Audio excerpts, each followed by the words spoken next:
एक गरीब बूढ़े आदमी ने एक टैक्सी ड्राइवर को रोका और उससे दरखास्त की कि वो इसे मुफ्त में घर छोड़ दे। ड्राइवर ने जरा भी हिचकिचाहट नहीं की और इसे इसके घर पहुंचा दिया। इसने देखा कि इस बूढ़े के छोटे बच्चे इसे गिले लगा रहे हैं और पूछ रहे हैं कि क्या वो उनके लिए रोटी लाया है। इसका जवाब था नहीं। ड्राइवर ने जो कुछ इस आदमी ने अपने बच्चों से कहा वो सुना और उसका दिल पिघल गया। वो एक बेकरी गया और 5 थैलियां रोटी की ले आया।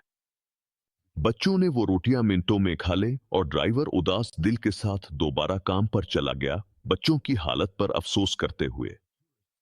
रास्ते में एक सैयाह ने इसे रोका और एयरपोर्ट जाने की ख्वाहिश जाहिर की, तो इसने इसे ले लिया और सैयाह ने इसे $2000 दिए, हालांकि किराया सिर्फ $500 था।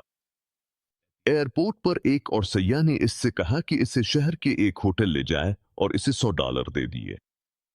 इसी लम्हे इस आदमी को यकीन हो गया कि अल्लाह ने इसकी रोजी इस खिदमत के बदले अता की है जो इसने खुलूस नियत से अल्लाह की रजा के लिए की थी। चुनांचे इसने फल, रोटी और सब्जियां खरीदे और फैसला किया कि ये सब गरीब आदमी को दे दे। रास्ते में इसकी मुलाकात अपने एक दोस्त से कसाई की दुकान के सामने हुई और दोस्त ने इसरार किया कि वो इसके घर आए और इस खुशी की दावत में शरीक हो जो उसके नसीब में आई थी। आदमी ने देखा कि खाने की कई अक़साम रखी हैं और एक डिश ऐसी है जिसे किसी ने हाथ तक नहीं लगाया, तो सब सोचने लगे कि इसका क्या किया जाए। ड्राइवर ने कहा, ये मैं ले लेता हूं।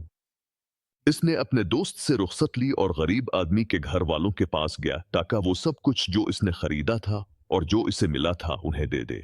तो अपनी दौलत और दुनिया की लज्जतों को इस बात से गाफिल ना होने दो कि अल्लाह ने जो तुम्हें दिया है इसमें से दूसरों को भी दो।